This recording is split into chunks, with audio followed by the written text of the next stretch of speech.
자, 134번 문제입니다. 이건 CSMA CD에 관련된 얘기죠. 경쟁 방식의 가장 대표적인 기술입니다. 여기에 따른 알로아도 같은 기술인데요. 이거는 모체죠, 모체. 이게 가장 대표적인 거.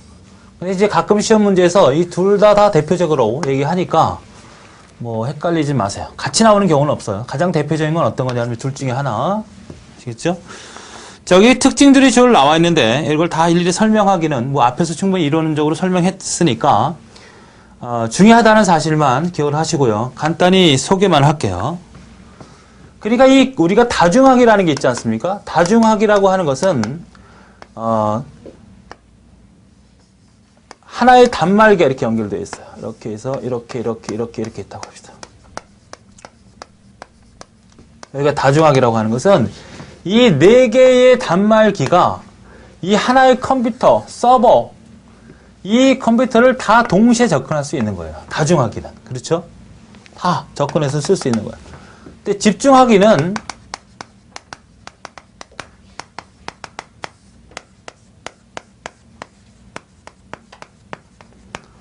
한 개만 쓰는 거예요. 한 개만. 그죠? 이 하나의 통신선로를 공유하는데 한 놈만 이 컴퓨터를 쓸 수 있는 거야. 이게 집중학인데. 그러면 이 CSMA CD라고 하는 기술은 바로 집중학 기술입니다. 집중학 기술. 그러니까 우리가 네 개가 다 같이 사용한다면 경쟁할 이유가 없죠. 싸울 이유가 없어. 그러니까 이 첫 번째, 두 번째, 세 번째, 네 번째 단말기가 이 하나의 데이터를 하나의 통신선로를 사용하기 위해서 경쟁하는 겁니다. 경쟁 방식. 눈치껏 싸움하면서 공유해라. 그럼 왜 이 짓을 하느냐? 통신 비용이 많이 들어가니까 우리가 예를 들어서 이렇게 얘기를 해보자고. 집중화의 가장 대표적인 기술이 프린트라고 보셔도 되는데요. 프린트가 이렇게 연결되어 있어요. 이게 프린트 서버. 그럼 네 개 단말기가 항상 프린트를 보내는 게 아니잖아. 그죠? 어쩌다가 보내잖아. 그럼 네 개를 갖다 다 공유시킬 필요는 없잖아. 네 개를 다 연결할 필요는 없잖아. 그러니까 그런 환경일 때 쓰는 게 바로 집중학이고 그런 환경을 만드는 걸 우리가 CSM의 시대 방식으로 사용하게 되는데 그러니까 이 CSM의 시대는 거의 한 개로 연결되어 있지만 기술을 잘 활용을 하면 꼭 다중학이 정도로 쓸 수 있는 능력을 갖췄다. 그래서 가장 좋은 경쟁 방식이다. 이렇게 얘기를 하는 거예요. 특징을 잠깐 살펴보면 자유경쟁으로 그러니까 서로 자유경쟁으로 이 하나뿐인 혹은 두 개뿐인 채널을 경쟁 방식으로 쌓아서 접근한다는 얘기고 단말 장치는 서로 대등한 입장에 있습니다. 동등 레벨에 있으면서 먼저 접근한 놈이 먼저 쓰는 거지. 프린트로 생각을 해봐요. 4명에서 동시에 출력했는데 먼저 집어넣은 놈이 먼저 나오겠지. 나중에도 집어넣겠어요? 물론 이제 기술에 따라서 자료가 짧은 걸 먼저 처리해 줄 수도 있겠지만 어쨌든 우선권 있는 놈이 먼저 출력을 해주는 이런 방식이다. 전송로에 데이터가 흐르지 않는 것을 확인하고 데이터를 보낸다는 얘기죠. 그러니까 여기 없어야만 데이터를 보낼 수 있어. 그러니까 누가 보내고 있으면 충돌이 난다. 그럼 피해간다. 뭐 이런 형태가 바로 CSM의 시대의 기술이다. 버스형 구조예요. 이건 지금 스타형 구조로 만들었는데 버스형 구조에 주로 많이 사용한다. 이런 형태로 좀 기억을 해두세요. 중요한 것은 우리가 이더넷 모델이라는 게 있어요. 이더넷 모델이라고 하는 건데 이거는 네트워크 모델이에요. 어떻게 컴퓨터 연결을 하게 되면 아주 효과적으로 쓸 수 있다는 이 이더넷 모델이 있습니다. 여기서 가장 대표적인 맥 기술이 바로 뭐다? 맥 기술이 이거예요. CSMA CD입니다. 맥 기술이라는 것은 메디어 어세스 컨트롤, 바로 매체 접근 기술, 이 얘기를 하고 있는 거거든요. 가장 대표적인 기술이 이더넷에서 쓰는데 이 이더넷 기술이 계속 발전이 되더라도 이게 워낙 좋은 기술이기 때문에 계속 채택하고 있다는 걸 기억해 두시기 바랍니다. 자, 그래서 문제를 보시면 CSM의 CD 방식의 특징이 아닌 것은 통신량이 적을 때 채널 이용률이 높다. 많으면 못 써요, 이거는. 그렇죠? 이렇게 프린트처럼 적을 때 장애 처리가 쉽다. 그렇죠? 일정한 길이 이하의 데이터를 송신할 경우 충돌을 검출할 수 없다. 그러니까 너무 작으면 충돌 신호를 알 수가 없단 말이니까 어느 정도 보내는 양이 있어야지. 너무 작게 되면 이건 전혀 검출할 수가 없다. 근데 임의의 길이의 데이터를 안전하게 전달할 수가 없죠. 왜? 경쟁을 해서 충돌 형태가 일어나기 때문에 안전성이라는 건 사실 보장이 안 돼요. 충돌이 되면 늦게 보낸다든지 아니면 잊어버릴 수 있는 이런 방식이죠. 그러니까 안전성은 보장 못한다. 잘 기억하십시오. 그래서 답이 네 번째가 되겠죠. 그 다음에 135번 문제는 IEEE, IEEE802점 시리즈에 대한 요 얘기에 대한 얘기죠. 거기 중요한 거를 몇 개 적어놨는데 그건 여러분이 다 암기를 하셔야 돼요. 그렇죠? CSMACD는 3번 기술이다, 4번 기술이다. 요것만 잠깐 설명할게요. 이건 뭐죠? 미국에 있는 전기전자기술자 협회라 그래. 미국에 있는 전기전자기술자 협회. 그러니까 전기전자기술에 관련된 기술자들의 모임이겠죠, 모임. 그래서 이제 네트워크 기술이 워낙 발전이 되니까 1980년 2월 달에 1980년 2월 달에 모여서 1차 회의를 가져요. 그래서 정한 어떤 약속들이 있겠죠? 그걸 우리는 어떻게 이 사람들이 얘기를 했냐면 적당한 말을 이걸로 만들어버린 거야. 80년 2월. 그러니까 이게 80년 2월이라는 뜻입니다. 그때 1차 회의 때 뭔가 있었겠죠. 그럼 2차 회의 때는 뭐 하고 3차 회의 때는 바로 뭐다? 이 CSM의 CD를 기술을 채택했다. 표준화시켰다는 얘기예요. 4차 회의 때는 버스. 요렇게. 뭐 이거는 뭐 특별한 내용, 요거 의미가 있는 게 아니라 거기 적혀져 있는 그 번호와 기술을 정확히 암기하셔야 됩니다. 그렇죠? 자, 문제를 보시면 다음 매체로서 무선랜을 이용하는 건 11차 회의 때 표준화시켰다는 거. 그걸 물어본 거죠. 그 다음에 136번. 메시지 교환 방식과 패켓 교환 방식의 비교 문제입니다. 자, 인터넷 패켓이라는 건 우리가 인터넷 데이터가 바로 패켓 방식이죠. 데이터 전송이. 자, 데이터가 이렇게 있고 중간에 교환기가 이렇게 있어요. 교환기. 이렇게 교환기라고 하시자고요. 여기는 단말기. 연결이 되어 있죠? 이게 뭐라고요? 교환기. 교환기 안에도 뭐 단말기 이렇게 연결되어 있죠. 그러니까 우리가 쓰고 있는 인터넷망 자체는 컴퓨터끼리 연결이 된 것이 아니라 교환기, 이 교환기끼리 연결된 망이에요. 그렇죠? 그럼 데이터를 한꺼번에 이렇게 보내는 걸 뭐라 그래요? 이 한꺼번에 다 보내는 걸 메시지 교환 방식이라고 하고, 패켓 교환 방식은 이걸 잘라내는 거죠. 이렇게 잘라내서 보내는 게 패켓 방식입니다. 여기서 보내서 송신 측이고 여기가 수신 측이라고 하면 이 교환기를 거쳐서 가는 거. 그러니까 이렇게 생각하시면 되겠습니다. 예를 들어서 지금 쓰는 인터넷 방식이 내가 서울에서 부산까지 데이터를 보내고 싶어. 사람을 보내고 싶어. 사람? 예를 들어서 이렇게 얘기합시다. 버스에다가 사람을 태워서 보내는 거야. 이 버스가 예를 들어서 한 5,000명이 탈 수 있는 거라고 하자고요. 그런 건 없지만 예를 들어서 5,000명이 버스를 타고 간다고 합시다. 그리고 이 S는 뭐냐면 휴게소 정도로 생각하세요. 휴게소. 그럼 이 버스가 한꺼번에 가는 게 뭐야? 메시지 교환 방식이죠. 메시지 교환 방식. 그럼 이 버스가 만약에 한 휴게소에서 풀렸다고 생각을 해봐. 엄청난 사람들이 보니까 굉장히 사람들이 밀집돼 있겠죠. 이렇게 보내는 방식은 뭐가 문제가 되냐면 데이터를 안전하게 다 한꺼번에 보낼 수 있긴 하겠지만 너무 지연이 많아지겠죠. 그래서 메시지 교환 방식 가장 시험에 잘 나오는 건 여기서 여기로 넘어갈 때 가장 지연이 크다. 지연 속도가 가장 큰 게 뭐냐? 전송 지연이. 바로 메시지 교환 방식이에요. 근데 패켓 교환 방식은 잘라서 보내기 때문에 이 5,000명의 사람들을 버스에 태워 보내는 게 아니라 니네들이 알아서 가라고 보내는 거니까 이렇게 날아가겠죠? 막 이렇게 날아다니는. 요걸 우리는 뭐라 그래? 하나의 패킷이라고 하는 거죠. 메시지를 구분한 걸 패킷이라 그래. 그러니까 얘네들은 독립적으로 날아다니기 때문에 이렇게 부하가 걸리지는 않을 거 아니야. 그러나 불안하죠. 안전하진 않다는 얘기입니다. 그리고 응답 속도가 빠르지. 이 버스는 다 얘네들이 도착을 해야 응답을 해주겠지만 이 패킷은 어떻게 된다? 한 놈이라도 먼저 들어가면 도착을 한다. 여러분이 만약에 인터넷 화면을 보자고. 인터넷 화면에서 이 메시지 교환 방식으로 데이터 홈페이지를 하나 열었다고 하면 한 2분 있다가 3분 있다가 다 뜰 거야. 그러나 패켓 방식은 어떻게 돼요? 어떤 놈이 뜨면 먼저 뜨잖아. 뒤에가 안 나와도 막 보여지잖아. 이런 형태. 먼저 도착한 놈이 바로 하나의 패켓 가장 빨리 도착한 놈이라고. 그러니까 응답 시간이 빠르게 하기 위해서 실시간 전송이 안 되지만 축적 방식 자체가 속도를 빠르게 하기 위해서 전송하는 방식을 패켓 방식. 자, 문제를 보시죠. 메시지 교환 특징 중 옳지 않은 것은 각 메시지마다 전송 경로가 다르다. 그 다음에 두 번째, 데이터 전송 지연이 매우 짧다. 가장 길다. 메시지 이 메시지나 패켓 자체는 바로 뭐예요? 메시지나 패켓 방식은 다 뭐야? 축적 방식이거든요. 축적 교환 방식이야. 축적 교환이라는 것은 뭐예요? 중간중간에 뭐가 있다는 얘기예요? 저장소가 있다는 얘기죠? 그럼 메시지가 하나 보내면 얘가 일로 갈 수도 있고 경우에 따라 일로 갈 수도 있잖아. 버스가 한 대만 가는 게 아니라 여러 개 간다고 하면 항상 같은 길로만 가진 않는다는 얘기죠. 그러니까 경로가 여러 개 바뀔 수 있다는 게 첫 번째 얘기니까 맞고, 두 번째는 데이터 전송 지연이 매우 짧다는 얘기는 아니라고. 요걸 잘 구분하셔야죠.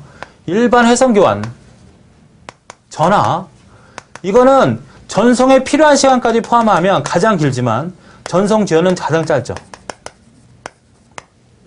요거 회선 교환은 전화를 걸고 상대편이 전화를 받을 때까지 그 시간하고 데이터를 보내는 시간을 합쳐봤을 때는 이게 가장 길어. 가장 길다고. 메시지 교환은 어떤 거? 전송 지연이 가장 길어. 전송 지연이 회선 교환. 다시 한번 잘 기억하세요. 회선 교환은 뭐라고? 전화에 필요한, 통신에 필요한 모든 시간을 다 고려했을 때와 데이터를 보내는 시간을 합쳤을 때 가장 길어. 메시지는 어떻게 된다고요? 전송 지연이 가장 길어. 구분 잘 하셔야 돼요. 그런 반면에 회선 교환은 이 필요한 시간을 빼고 데이터를 보내는 시간, 옆으로 이동하는 시간은 가장 짧단 말이죠. 전화로 생각을 해보세요. 전화. 여러분이 친구한테 전화하든 누구한테 전화하든 지연되는 게 없잖아요. 그 전송 지연이 가장 짧지만 전화를 거는 시간까지 다 고려했을 땐 가장 길다. 이게 회선 교환이야. 메시지 교환은 전송 지연이 가장 길다. 여기 옆으로 이동되는 거. 자, 그래서 두 번째가 일단 답이죠. 세 번째는 네트워크에서 속도나 코드 변환이 가능하다. 우리가 이 축적 교환이 되는 이유의 가장 큰 번째의 핵심은 뭐죠? 바로 이기적인 통신이 된다는 거죠. 즉 인터넷이 가능한 이유죠.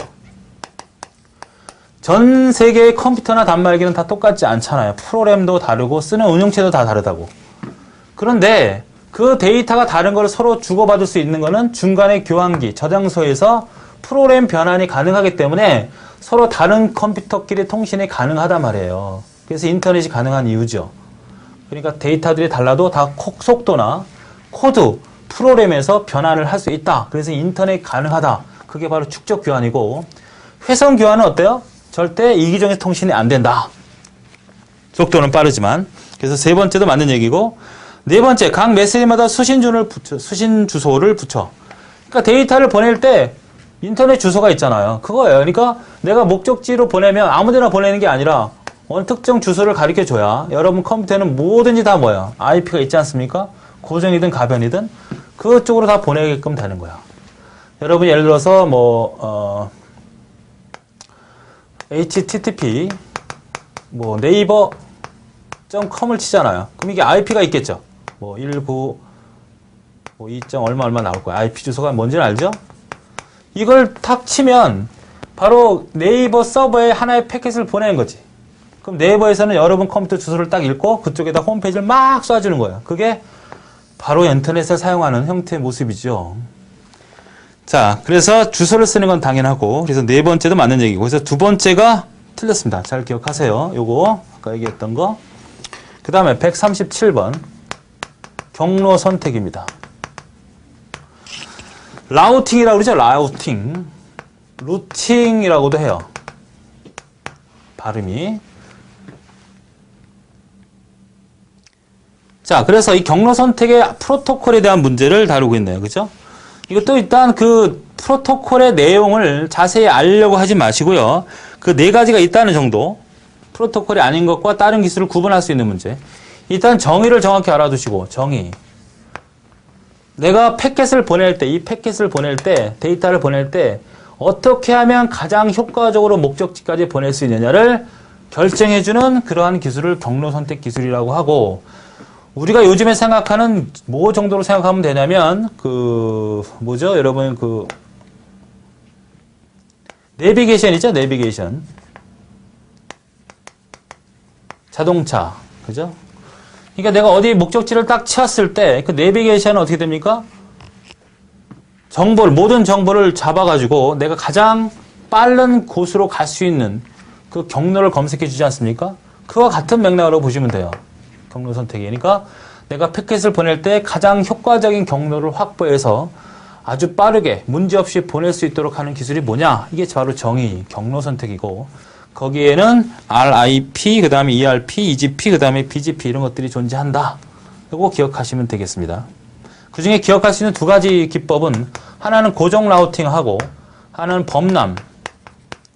이걸 다른 말로 플로딩이라고도 하죠. 플로딩. 고정 라우팅은 이미 경로가 설정되어 있는 거야. 무조건 그 길로만 가는 거고, 다른 말로 착국부호라고 그러죠. 착국부호. 부호 방식. 경로에 이미 고정된 번호가 붙어져 있어. 그 길로만 가는 거고, 범람 라우팅은 그 복사를 합니다. 하나의 패킷을 하나만 보내는 게 아니라 여러 개를 복사해서 막 전달하기 때문에 많은 패킷들이 늘어나지만 그 많은 패킷들이 가장 빠른 길을 도착하기도 하고, 그 다음에 문제가 발생됐을 때 언제든지 똑같은 중복된 패킷이 있기 때문에 원활하게 데이터가 전달이 되는 이런 방식이 플로딩. 복사본, 중복 이런 얘기가 나오면 플로딩이야. 자, 137번에 대한 라우팅 프로토콜 문제를 보면 라우팅 프로토콜이 아닌 거 이렇게 나왔으니까 세 번째 보면요.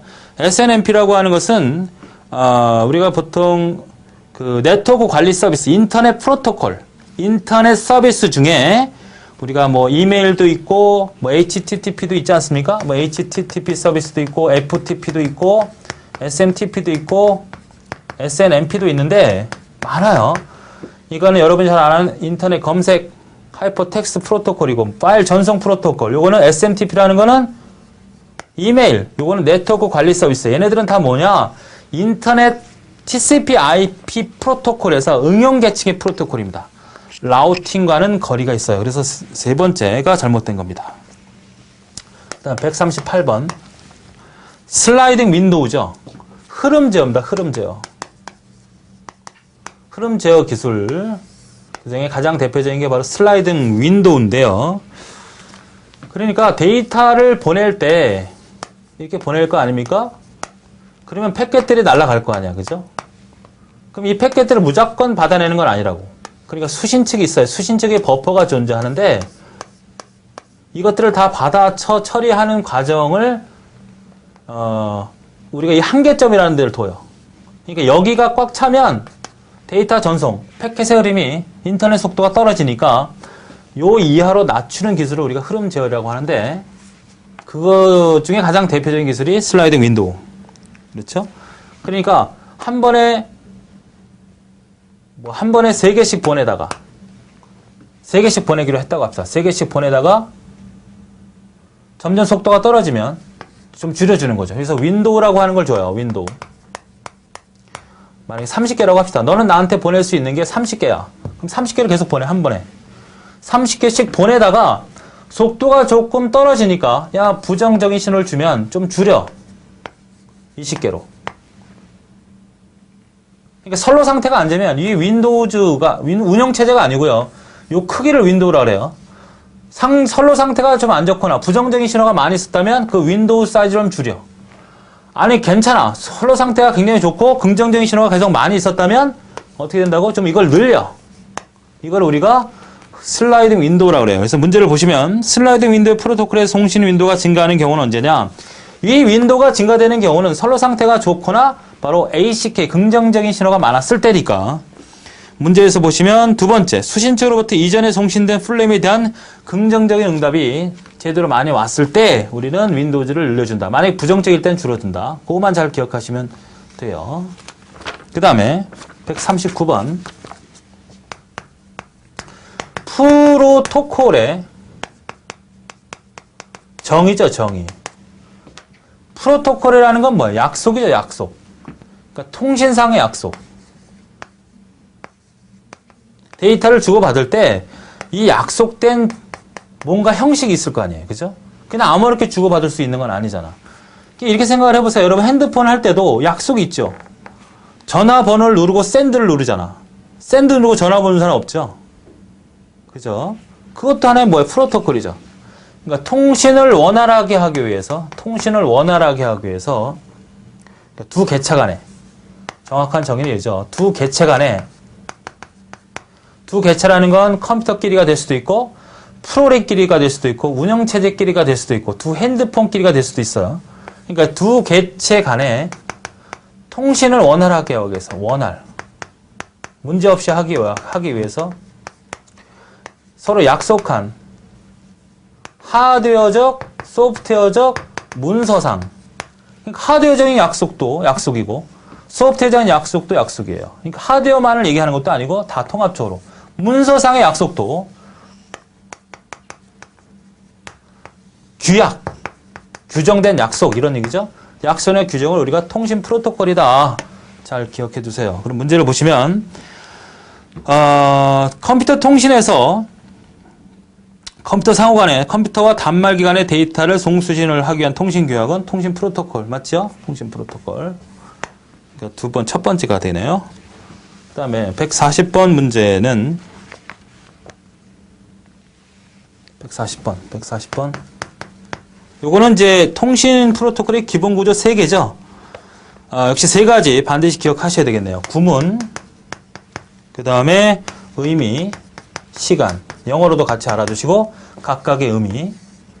그러니까 통신 프로토콜에서 필요한 3가지 요소가 있는데 문법적인 요소, 형식 이런 의미, 관리적인 의미, 관리적인 어떤 약속, 그 다음에 타이밍, 신호 레벨과 같은 약속 이런 것들이 우리가 다운 바로 3가지 구조예요. 그러니까 3가지가 있다는 거 반드시 기억하시고 영어로도 기억하시고 되겠죠?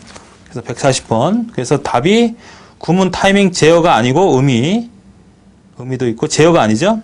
그러니까 그 3가지 영어로 기억하시고 거기 옆에 나와 있는 내용들을 읽어보시고 그 내용이 적합한 건 뭐냐 이렇게 찾는 문제도 잘 나와요. 최근에. 그러니까 기억하시면 되겠네요. 그 다음에 141번. 자, 이 141번에 대한 얘기는 그 프로토콜에 대한 구조, 즉 X25에 대한 구조에 대한 문제죠. 구조에 대한 문제의 특징도 있지만 그러니까 X25라고 하는 것은 약속입니다. 그러니까 통신을 하기 위한 서로 약속인데 그 X25 프로토콜은 다음과 같이 정의되고 있다. 그러니까 DT와 단말기와 DC, 회선, 종단장치, 그 신호 변환기와의 연결을 어떻게 하느냐 그런 규정된 약속이죠. 그래서 우리는 이걸 먼저 기억을 하시는 게 좋을 것 같아요. 일단 문제 자체가 뭐냐면 이런 얘기입니다.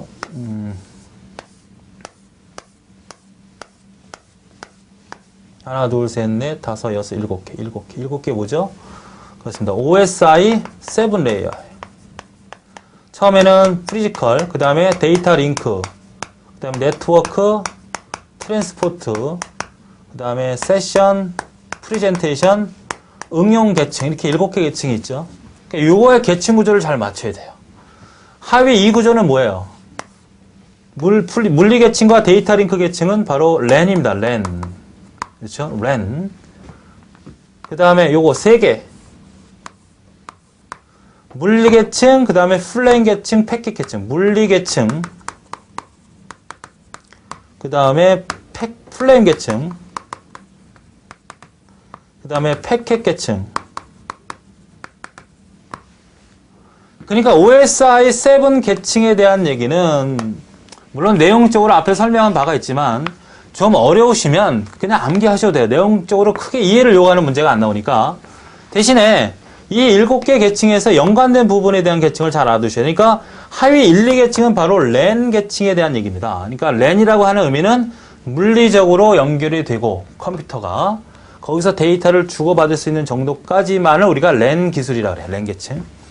그러나 물리 계층과 플레인 계층, 패킷 계층까지 네트워크 기술까지 연결하려면 바로 X25 프로토콜이라는 부분을 알아야 된다는 얘기죠. 그러니까 요건 규정은 바로 네트워크 기술까지 연결이 된 거고. 그 다음에 밴도 있죠. 밴. 여기 이렇게 연결시킬 수 있어야 돼요. 여기까지 이렇게. 밴. 여기는 정보 처리 계층이라고 하고 여긴 통신 처리 계층이라고 하고 여기는 네트워크, 그 다음에 기본 처리 계층. 기본 처리 계층. 교환 기능이라고도 해요. 네트워크 계층. 자, 이렇게 연결을 해서 다 알아두셔야 되죠. 그 다음에 ISDN에서 보면 ISDN 이거는 베어러 서비스. 전체는 텔리 서비스. 이렇게 연결되는 개념. 아주 중요합니다. 잘 기억을 해 두셔야 돼요. 한 번쯤 그려서 연결해 주면 되죠. 문제가 어떻게 나온다고요? 순서 물어보는 거 당연히 나오고요. 랭 계층 2가지 물어보는 거 나오고, 패킷 계층, 즉 X25 계층은 3개가 아닌 거 물어보는 거 나오고, 벤 계층 4개 아닌 거 나오고, ISDN 하이 레벨 3개, 텔리는 전 계층을 다 지원해주는 그런 계층 구조, 프로토콜 간의 그 계층 연결상의 내용을 잘 기억해 두셔야 돼요. 자, 그래서 문제는 일단은 그 요약에는 특징이 주로 나와 있었죠. 주로 나와 있고, 문제는 뭐냐면 이 구초에 대한 얘기를 물어보고 있네요. 그래서 X25의 3레벨 프로토콜이 아닌 건 뭐냐 그랬어요. 이 세 가지가 아닌 거는 패켓, 그 다음에 플레임 물리지, 전송 레벨은 아니라는 얘기입니다. 이 세 번 계층은 안 쓴다는 거야. 그래서 답이 네 번째가 되겠고. 그 다음 142번. 인터넷 서비스 프로토콜이죠. 아까도 잠깐 얘기를 했지만, 우리가 그 TCP IP를 보면, 크게 4개의 계층으로 나누거든요. 이렇게. 여기는 물리 계층이고, 그 다음에 여기는 TCP 계층이고, 여기가 IP 계층이죠. TCP 계층과 IP 계층.